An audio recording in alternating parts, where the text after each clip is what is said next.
were the expectations for Ryan Grubb too high? Like, when you look at the tools, the weapons the offense had, when I was starting the season, I remember us talking about how this could be one of the better wide receiver groups in football. Jackson Smith-Njigba is the only one who really took off. Did he not do as much with the weapons he had, or are we grading him unfairly? No, I think expectations were to have a top 10 offense, I think. And overall, they didn't have that. They didn't have a top 10 offense. I think expectations were you were going to be able to improve the run game. On paper, he did by 3 yards, right? Last year, 92 yards per game.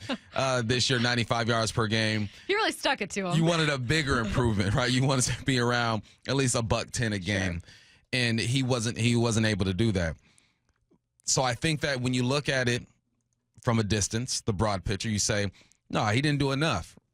If they did more, then they would be in the playoffs. If they did more, then you would have beat the Rams. You did more, you would have competed more against the Bills. You would have beat the Vikings in a clutch situation. And I think that when it came down to winning time, when it came down to the teams you had to beat to prove yourself as one of the big dogs, you weren't able to do it. On the defensive side, I don't think they did it either, though. But I think that we saw the progress, right? The defense started in a place to where we felt like the offense, you guys got to carry this thing and run with it.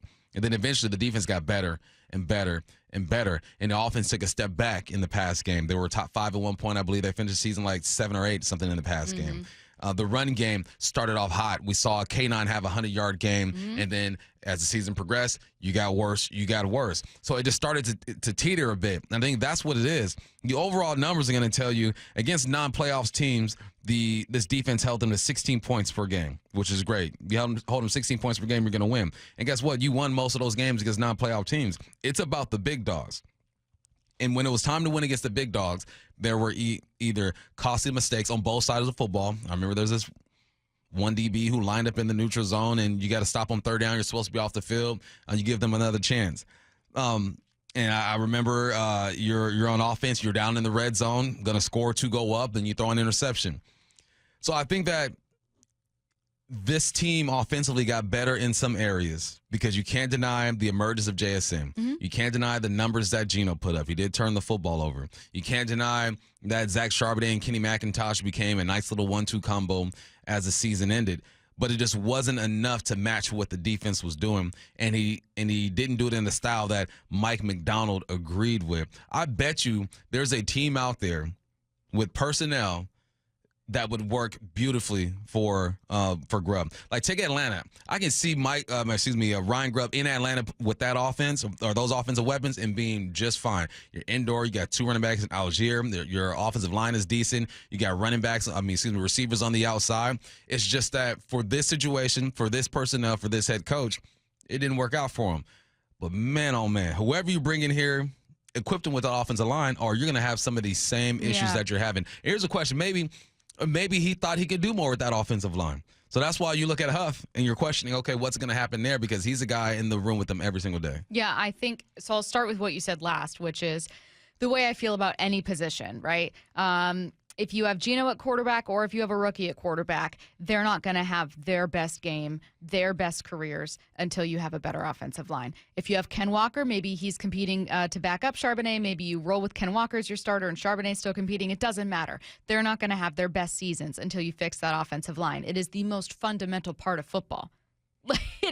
It is baseline football 101. It starts up front. It is boring. It is hard to evaluate. It's hard to analyze. It's not a sexy position group, but it is the most important thing. And when you look at the commonality between most playoff teams and certainly good playoff teams and Super Bowl teams, you're going to find good offensive lines. I mean, heck, if you want to look at what Baker Mayfield's doing in Tampa Bay, it's not just Baker. It's not just great coaching or great whatever. They have one of the better offensive lines in football right now. See, and that's why it's deeper than just personnel. You think Mike McDonald ain't looking at this offensive line and saying, yeah, we probably, with those group of guys, we're probably not going to be able to get it done. Yeah, we had a rookie at the guard position for a part of the season. Yeah, we had a rotation at tackle for a little bit. There's no way Mike McDonald is looking at that offensive line and saying, you should be able to win with this. I don't think. No. I'm watching the film. I'm seeing him get beat. I'm seeing him not be consistent. So it has to be just a philosophy type of thing. It has to be the presentation. It has to be taking advantage of what a defense is giving you. And in 4-down territory, I'm going to kind of break down, like, what's the difference between attacking a player and attacking a scheme? And I'm going to go to a game or two and give you my thoughts on what I saw and how Grubb could have attacked them a bit better. But it's the support. We also can't deny that there were a lot of young coaches on this staff. Young is good at times, but you also need some OGs, some guys who've been in the game for 10 years, 15 years. That's why Leslie is there. So Mike McDonald has learned a lot this year, and I'm excited to see what changes he's going to make. It started with the offensive coordinator. I thought Grubb should get another year because I think that you live and you learn. But it's deeper than what we're seeing because when you you lose a guy or you fire a guy after 1 year, it's not just what you're seeing on Sundays. It's throughout the week too. I think my only expectation for a new offensive coordinator is that he run the ball more. It seems to more philosophically align with Mike McDonald. I don't know how successful that's going to be. As you pointed out, until you improve your offensive line, you can't attach a win number to whatever offensive. You know what I mean? You can't attach, like, make them a top 5 offense if you don't have a good offensive line. You simply can't. It's unfair. For Grubb, maybe the expectation for Mike McDonald is that we be more aligned.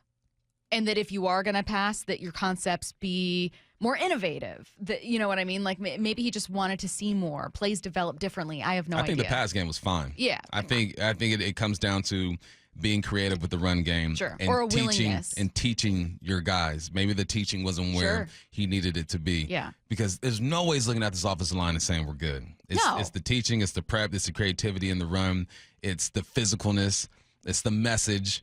It's more than just Sundays and how many times you run the ball. Because we know that the pass game was decent, and they finished 6 or 7 or whatever.